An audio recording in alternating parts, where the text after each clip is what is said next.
Bonjour Alain Baraton, merci d'être avec nous Bonjour. ce matin. Avant de parler de tout ce qui va se passer à Versailles cet été, je voudrais quand même que l'on plante le décor. 350 000 arbres, c'est ça Versailles, 43 km d'allées. Dites donc, être le jardinier de Versailles, c'est quand même un travail de titan, Alain. Oui, c'est un travail de titan, surtout pour les 150 personnes qui y travaillent tous les jours. Très vaste domaine de 850 hectares, mais un domaine qui ne vieillit pas. Il existe depuis 400 ans, il n'a pas une ride, il a été agrandi au fil du temps, il s'est rétréci. Et aujourd'hui, effectivement, le domaine de Versailles, c'est ce que vous venez de décrire, 350 000 arbres. Ce sont des arbustes par milliers, ce sont des jardins à la française, des jardins paysagers. En un mot, le monde entier est présent à Versailles sous forme de jardin. Alors oui, encore quelques chiffres. 3 millions de visiteurs pour le château, Oui. 7 millions dans le parc. Finalement, eh bien, vous avez plus de succès que Louis XIV. Oui, sauf que Louis XIV lui-même préférait les jardins au château. Il avait compris l'intérêt des jardins. Le jardin de Versailles, il est peut-être bon de le rappeler, est avant tout un jardin de pouvoir. Louis XIV voulait montrer au peuple, au monde entier, qu'il était capable de domestiquer la nature. Ce qui explique pourquoi, quand on découvre les jardins de Versailles et qu'on est face à la perspective, tout est taillé au cordeau, les buis sont dans un garde à vous impeccable, pas un arbre n'ose se décaler par rapport à un autre. Donc Ils c'est le jardin. obéissent. Oui, mais, un petit peu à l'écart, le domaine de Marie-Antoinette rappelle qu'au XVIIIe siècle, on a besoin de liberté. C'est ça la magie de Versailles, le côté rigide, strict, et puis également l'espace de liberté. Alors cet été, ce seront donc des balades musicales, des jeux de lumière sur les bassins, toute une forme d'événements qui vont bien évidemment attirer encore plus les foules. À quoi doit-on s'attendre ? À des milliers, des dizaines de milliers de touristes qui viennent du monde entier et qui sont absolument éblouis par la beauté du ciel. Oui, c'est gérable parce que Louis XIV voyait grand, les allées sont gigantesques, et puis le personnel et les équipes en charge des spectacles ont conscience de la fragilité du site. On n'organise pas tout n'importe comment et de n'importe quelle manière. Je vous donne juste un petit exemple. Lorsque le ciel s'embrase le samedi soir pour les eaux nocturnes, quel spectacle merveilleux. La nuit tombe sur Versailles. Moi, je conseille de venir au moment du coucher du soleil.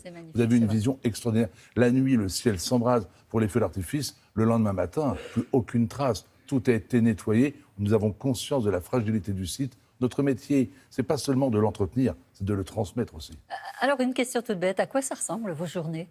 À une journée un peu compliquée, le veto, alors même si le jardinier que je suis n'aime pas trop se lever tôt, il faut se lever pour saluer les équipes, dispatcher le travail. Versailles, ce sont des jeunes gens, majoritairement, ce sont des personnes venues de partout. Nous avons beaucoup d'Italiens, beaucoup de Portugais, nous avons des gens qui viennent vraiment nous rejoindre presque de partout. Et donc c'est donner l'impulsion pour donner envie d'entretenir ce lieu. C'est également donner les directives. Nous avons par exemple créé il y a peu le jardin du parfumeur, un jardin planté d'essences qui sentent merveilleusement bien. Donc c'est ça mon métier. Je suis un chef d'orchestre et j'ai la chance d'avoir des musiciens hors du commun. Alors on va parler du réchauffement climatique. En période de grande chaleur, de grande sécheresse, est-ce qu'il y a des mesures particulières qui ont été prises à Versailles ? Comment vous gérez la situation ? Bien sûr, il y a le plan, j'allais dire sécheresse, qui est activé. Il l'a été il y a déjà plus d'un mois. À savoir, nous réduisons bien sûr la voilure des grandes eaux. Elles sont aussi belles mais durent moins longtemps. J'en profite pour rappeler que l'eau est recyclée. L'eau des grandes eaux ne part pas aux égouts. Elle est réutilisée car l'eau est entreposée, stockée dans le Grand Canal avant de remonter en direction des bassins. Nous réduisons l'arrosage des pelouses. Nous arrosons exclusivement le soir ou tôt le matin. Nous évitons de planter tous les végétaux gourmands et sources de production de chaleur. Je pense aux bégonias que nous plantions en grand nombre et qui demandaient beaucoup d'énergie. Terminé pour le bégonia. Nous mettons les plantes en pot de préférence dans les situations ombrées. Le jardinier que je suis a conscience de la fragilité de l'environnement. Moi, je me plais à dire que les jardiniers et les jardinières sont les sentinelles de l'environnement. Si nous ne donnons pas l'exemple à Versailles, qui le donnera ? Donc nous sommes très vigilants et très économes en eau. Alors justement, une question par rapport aux Jeux Olympiques. Est-ce qu'ils vont avoir un impact direct sur Versailles ou pas ? Un impact, bien évidemment. Il y a actuellement la préparation des terrains. Ce sont les épreuves d'équitation qui se tiendront à Versailles. Construction d'un manège. Actuellement, ce sont les pistes qui sont en train d'être, je dirais, modelées. Ça abîme ou ça abîme pas Versailles ? Ça n'abîme absolument rien. Ce sont des entreprises extérieures qui ont été choisies. Je dois saluer leur professionnalisme et leur talent. Donc, il n'y a absolument aucun problème. On tient compte de tout, y compris de la présence animalière. Je vais vous donner juste un exemple. Le fait d'arroser les futures pistes attire quelques taupes, bien entendu.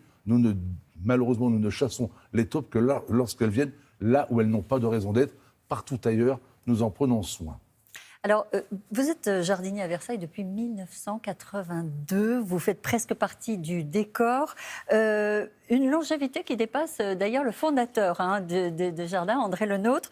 Quel est votre secret à vous? Ah bah écoutez, déjà, je vais même corriger la date si vous le permettez. Je suis jardinier en chef depuis 1982, mais je suis entré à Versailles en 1976. Cela fait donc 47 ans. Je mérite peut-être moi aussi le titre de monument historique. Non, c'est quand on a la chance de travailler et de vivre dans ce lieu, on est bien modeste par rapport à son créateur André Lenôtre et puis à d'autres jardiniers. N'oublions pas également Antoine et Claude Richard, le premier étant le jardinier de Louis XVI, le second de Louis XV. Non, la longévité, c'est l'amour de la nature, l'envie de transmettre et l'envie de communiquer ce métier qui est le mien et dont Voltaire disait « jardinier, le plus noble des métiers ». Alors, lorsqu'on reste 41 ans à la barre, est-ce qu'on n'a que des amis? Et Victor Hugo disait... Il y a peut-être beaucoup de jardiniers qui aimeraient bien que vous partiez un peu. La seule chose qui me dérange quelque peu, je le dis avec beaucoup d'humour, ce sont les jeunes gens qui viennent dans mon bureau, qui espèrent un jour me succéder et qui ne me regardent plus dans les yeux, mais qui regardent mon fauteuil. Parfois, ça me dérange un peu, mais moi-même, quand je suis arrivé à Versailles en 1976, c'est ainsi que je regardais à l'époque mes supérieurs, à savoir leur fauteuil, leur bureau. Je me disais, mais quand est-ce qu'ils partent? D'ailleurs, vous avez dit dans la presse, j'ai lu j'arrête après les JO, ce sera le bouquet final. Vous allez vraiment tirer votre révérence? Je prends l'exemple des rockstars qui mettent parfois beaucoup de temps pour leurs adieux. Je me demande si je ne vais pas faire un peu durer mes adieux moi aussi, parce que finalement, Versailles est tellement beau que j'ai quelques regrets à le quitter.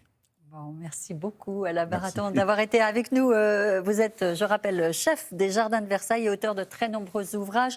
Le dernier en date, c'est le livre de la rose aux éditions Grasset, la rose que vous affectionnez particulièrement. Merci beaucoup. Merci beaucoup.